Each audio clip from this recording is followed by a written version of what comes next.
Rafael ইয়াদাইন, যেমন রফুল ইয়াদাইন। রফুল ইয়াদাইন মানে রফুল ইয়াদাইন সবাই করেন, কেউ একবার করেন, কেউ 4 বার করেন, মানে কেউ একবার রফুল ইয়াদাইন। রফুল ইয়াদাইন তো সবাই করে, পৃথিবীতে এমন কোনো মুসলিম নাই যিনি রফুল ইয়াদাইন করেন না। তাকবীরে তাহরিমের সময় যদি রফুল ইয়াদাইন না করেন তাহলে কি সালাতের সুন্নত আদায় হবে? তাহলে এই রফুল ইয়াদাইন সকল মুসলিম করেন। তো পরবর্তী 3টা রফুল ইয়াদাইন নিয়ে একতলাফ আছে। এখন কথা হলো, এই রফুল ইয়াদাইনের হাদিসগুলো যেগুলো আসছে এই ব্যাপারে, এই হাদিসগুলো মানসুখ কিনা, বা যেগুলা দিয়ে আমরা রফুল ইয়াদাইন বাদ দিলাম যে হাদিস দিয়ে, সেইগুলা কি ওই রফুল ইয়াদাইনের হাদিসের সমপর্যায়ের কিনা, অথবা তার থেকে শক্তিশালী কিনা।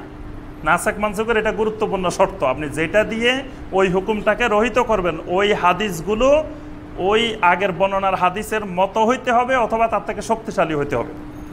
এই ব্যাপারে আমরা 2-1 আমাদের সালফে সালেহিনের বক্তব্য আলোচনা করব, তাহলে বিষয়টা আরো ক্লিয়ার হবে। আমরা এই পর্যন্ত যতগুলো ফতোয়া আলোচনা করেছি, আমার নিজের কোনো ফতোয়া এই পর্যন্ত আমরা এই মসজিদে আলোচনা করি নাই, কারণ আমরা ওই পরিমাণ এলেমের অধিকারী না যে পরিমাণ হইলে আহলুল ফতোয়া বা আহলুল এলেম হওয়া যায়। আমরা আহলুল এলেম পর্যায়েও যেতে পারি নাই, আহলুল ফতোয়া পর্যায়েও যেতে পারি নাই। এই জন্য আমরা সবসময় সালফে সালেহিনদের ফতোয়ার উপরে নির্ভরশীল, মানে যেই বিষয়ে সালফে সালেহিনদের ফতোয়া পাওয়া যায় সেই বিষয়ে আমরা না যাওয়াটাই নিরাপদ। আমরা সালফে সালেহিনের ফতোয়ার উপরে থাকাটাই নিরাপদ। আর এমন কিছু বিষয় আসবে যেগুলো আজকের যুগে হয়তো নতুন, পূর্বেকার ফতোয়া নাই, সেইগুলো তখন ওই যুগের ওলামায়ে কেরাম নিজেরা গবেষণা করে ইজতিহাদ করে ফতোয়া দিবেন। কিন্তু যেগুলো পুরানা বিষয় সেগুলা নিয়ে নিজেরা ফতোয়া দেওয়া জায়েজ নাই, এটা সালফে সালেহিনদের ফতোয়ার উপরেই থাকতে হবে।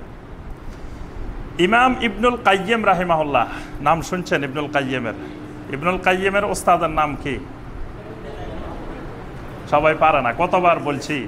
ইবনুল কাইয়্যিমের ওস্তাদের নাম হলো শাইখুল ইসলাম ইমাম ইবনে তাইমিয়া রাহিমাহুল্লাহ।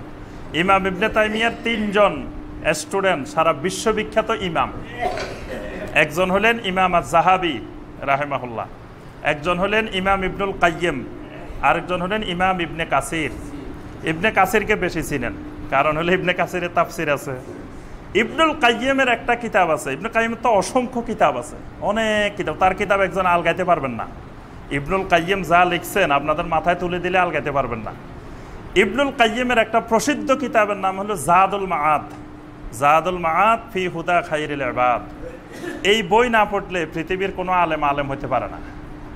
এমনি অনেকে ইবনুল কাইয়্যিমের পছন্দ করে, কেউ পছন্দ করে না, কিন্তু ওনার বই পড়তেই হবে, জাদুল মাআদ। এই জন্য এটা সর্বস্তরের ওলামায়ে কেরামের কাছে পরিচিত বই, জাদুল মাআদ। এটার লেখকের নাম ইমাম ইবনুল কাইয়্যিম রাহিমাহুল্লাহ। ইবনুল কাইয়্যিম তার এই কিতাবের প্রথম খণ্ডের 219 নম্বর পৃষ্ঠায় বলেন, বাদা আন যিকরি আহাদিস রাফুল ইয়াদাইন, তিনি প্রথমে রাফুল ইয়াদাইনের ব্যাপারে, রাফুল ইয়াদাইন করার ব্যাপারে যতগুলো হাদিস আছে সবগুলো হাদিস উনি আলোচনা করছেন। আলোচনা করার পরে লাস্টে গিয়ে উনি যে কথাটা বলছেন 219 পৃষ্ঠায়, আমরা ওই কথাটা বলাই উদ্দেশ্য। ওই কথার মধ্যে উনি বলতেছেন, ইমাম ইবনুল কাইয়্যিম বলতেছেন, ওয়া আইনাল আহাদিস ফি খিলাফে যালিকা মিনাল আহাদিস আল্লাতী ফির রাফে। তিনি বলতেছেন আইনাল আহাদিস, তোমাদের হাদিস কোথায়? ইবনুল কাইয়্যিম প্রশ্ন করতেছেন, আইনাল আহাদিস, তোমাদের হাদিসগুলা কোথায়? ফি খিলাফে যালিকা মিনাল আহাদিস আল্লাতী ফির রাফে, রাফুল ইয়াদাইনের ব্যাপারে আমি যে হাদিসগুলো উল্লেখ করলাম এই হাদিসের খেলাফ তোমাদের হাদিসগুলা কোথায়? কাসরাতান ওয়া সিহহাতান ওয়া সারাহাতান ওয়া আমালান। 4টা কথা বলছেন। কাসরাতান মানে আধিক্যের দিক থেকে, আমি তো রাফুল ইয়াদাইনের ব্যাপারে 400-র উপরে হাদিস বর্ণনা করছি। ইবনুল কাইয়্যিম বলতেছেন রাফুল ইয়াদাইনের ব্যাপারে 400-এর উপরে সহিহ হাদিস আছে, 4 শতাধিক।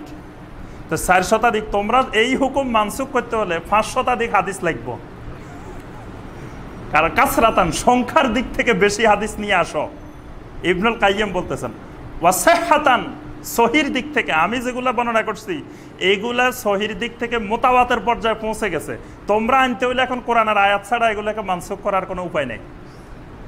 কারণ ৬০ শতাধিক হাদিস, ৩০ জন বিশিষ্ট সাহাবী, আবু বকর রাদিয়াল্লাহু তাআলা আনহুর মতো সাহাবী এই ব্যাপারে হাদিস বর্ণনা করছেন, ওমর রাদিয়াল্লাহু তাআলা আনহুর মতো সাহাবী, আলী রাদিয়াল্লাহু তাআলা আনহুর মতো সাহাবী, আব্দুল্লাহ বিন ওমরের মতো সাহাবী, আব্দুল্লাহ বিন আব্বাসের মতো সাহাবী, আব্দুল্লাহ বিন মাসউদের মতো সাহাবী, এইরকম ৩০ জন বিশিষ্ট সাহাবীর বর্ণনা, এটা মুতাওয়াতির হয়ে গেছে। সুতরাং এটাকে মানসুখ করতে হলে তোমরা কোরআনের আয়াত লাগবে, হাদিস দিয়ে আর মানসুখ করা সম্ভব না। আর মানসুখ করতে হলে মুতাওয়াতির হাদিস লাগবে। ওয়া সারাহাতান, স্পষ্টতার দিক থেকে, ওয়া আমালান, আমলের দিক থেকে, বলছে আমলের দিক থেকে যে সাহাবায়ে কেরাম, তাবেঈনে কেরাম, তাবেঈনে কেরাম, আইম্মায়ে কেরাম, এই আমলের দিক থেকেও এটার সমপর্যায়ে আজ পর্যন্ত কোনো হাদিস আমি পাই নাই। বাল কানা যালিকা হাদিয়ু দাইমান ইলা আন ফারাকাদ দুনিয়া। ইবনুল কাইয়িম রাহিমাহুল্লাহ বলেন, সুতরাং দুনিয়ার মানুষ জেনে রাখো, নবী সাল্লাল্লাহু আলাইহি ওয়াসাল্লামের এই সুন্নাহ, নবী সাল্লাল্লাহু আলাইহি ওয়াসাল্লাম যেই দিন দুনিয়া থেকে বিদায় নিয়েছেন সেই দিন পর্যন্ত বিদ্যমান ছিল। সুবহানাল্লাহ। এটা কার বক্তব্য? ইমাম ইবনুল কাইয়িমের বক্তব্য। এবার ইমাম ইবনুল কাইয়িম তো কে পরিচয় দিলাম আগে, এবার শুনেন তার ওস্তাদের বক্তব্য, ইমাম ইবনে তাইমিয়ার বক্তব্য। মাজমুয়ে ফতোয়ার ৩য় খণ্ডে ৩৭৫ পৃষ্ঠা। ইবনে তাইমিয়া রাহিমাহুল্লাহ বলেছেন, ওয়াকাদ রুবিয়া আহাদিসুর রাফে জামাআতাম মিনাস সাহাবাহ বালাগু সালাসিনা সাহাবিয়ান রাদিয়াল্লাহু আনহুম। তিনি বলেন যে রাফুল ইয়াদাইন করার যে হাদিসগুলো আসছে, এত বিশাল সংখ্যক জামাতে সাহাবা থেকে আসছে যে তাদের সংখ্যা ৩০-এর অধিক। ফাসার আল হাদিস বিজালিকা মুতাওয়াতিরান, এই ৩০ জন সাহাবীর হাদিস বর্ণনার কারণে এই হাদিসগুলো মুতাওয়াতির পর্যায়ে পৌঁছে গেছে। মুতাওয়াতির মানে একেবারে কোরআনের আয়াতের কাছাকাছি, মানে সহির উপরে। লা ইয়াতাতাররাকু ইলাইহি শাক্কুন, এই হাদিসের ব্যাপারে কেউ বিন্দুমাত্র সন্দেহ করার অধিকার নাই। এরপর উনি একটা হাদিস বর্ণনা করছেন, ইমাম বুখারীর হাদিস, কানা ইবনে ওমর রাদিয়াল্লাহু তাআলা আনহু ইজা রাআ মাল্লা ইয়ারফাউ রামাহু বিল হাসবা। আব্দুল্লাহ ইবনে ওমর রাদিয়াল্লাহু তাআলা আনহু যদি দেখতেন মসজিদে কেউ রাফুল ইয়াদাইন করতেছে না, রামাহু বিল হাসবা, তাকে পাথর মারতেন। তবে এটা আবার বড় পাথর না, পাথর মানে মাথা ফাটাই ফেলতেন না। ওই হাদিসে আবার এটার ব্যাখ্যা দেওয়া হয়েছে, ওয়াহিয়াল হিজারাতুস সগীরা, একেবারে ছোট্ট ছোট্ট পাথর, আল্লাতী কানু ইয়াফরিশুনাহা ফিল মসজিদ, যেটা মসজিদের মধ্যে এমনি থাকে।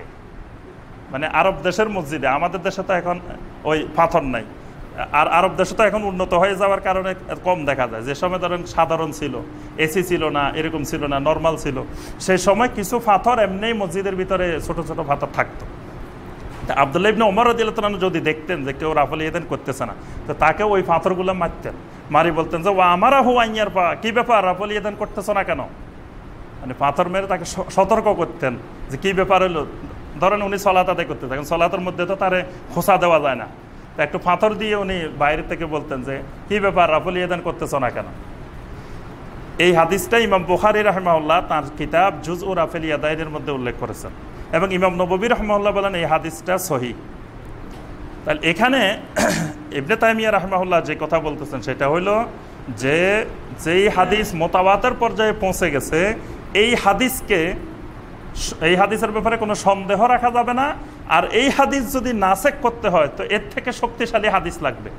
এখন শক্তিশালী হাদিসের বর্ণনা শুনেন, শক্তিশালী হাদিসের বর্ণনা আবার আইম্মায়ে কেরাম ইবনুল কাইয়িমও দিছেন, ইমাম জাহাবিও দিছেন, ইবনে কাসিরও দিছেন, আল্লামা শাওকানিও দিছেন, তারপরে মুহাদ্দিস দেহলভী রাহিমাহুল্লাহ দিছেন, তারপরে আরও অসংখ্য উলামায়ে কেরাম এই বর্ণনাগুলো, ইমাম শাফি দিছেন, ইমাম মালিক দিছেন, ইমাম আহমদ বিন হাম্বল রাহিমাহুল্লাহ দিছেন, যে এই শক্তিশালী হাদিসগুলো কেমন, যে হাদিস দিয়ে রাফুল ইয়াদাইন বাদ দেওয়া হয়েছে। রাফুল ইয়াদাইন বাদ দেওয়ার ব্যাপারে দুইটা হাদিস, মূল দুইটা হাদিস, এটা আবার বিভিন্ন সনদে 10-12টা বর্ণিত হয়েছে, কিন্তু মূল অরিজিনাল হাদিস হলো দুইটা। একটা হলো বারা ইবনে আযাব রাদিয়াল্লাহু তাআলা আনহু থেকে বর্ণিত হাদিস, এই হাদিসটা সুনানে আবু দাউদের মধ্যে আসছে, দারকুতনির মধ্যে আসছে।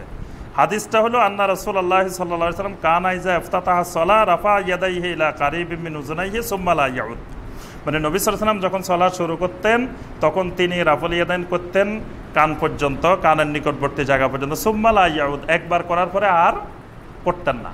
এই যে সুম্মা লা ইয়াউদু, এই বাক্যটা এখানে আছে, এটা হলো একটা হাদিস। এই হাদিসটা বর্ণনা করছে আবু দাউদ এবং দারকুতনি।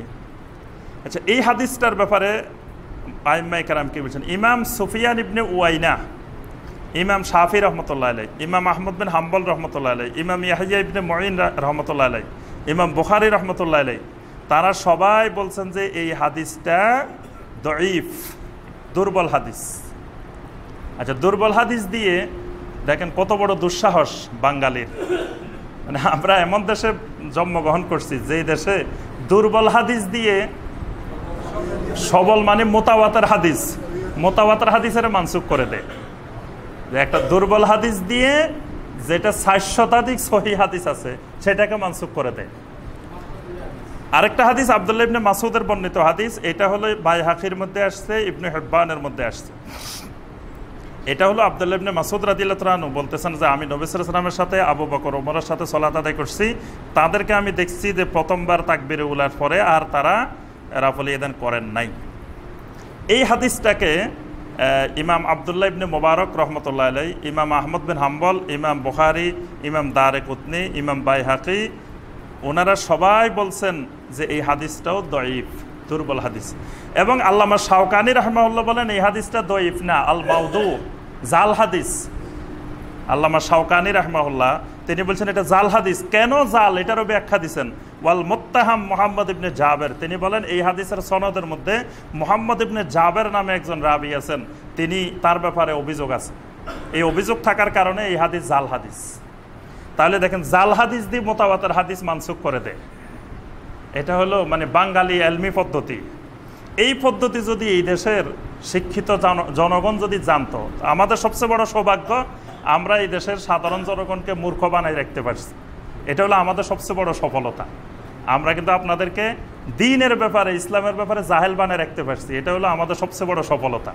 কারণ আপনাদেরকে যদি জাহেল না বানায়, যদি কিছু বুঝার মতো জ্ঞান দিতাম, তা আপনারা আমাদেরকে পিটে এই দেশ থেকে বাইর করে দিতেন।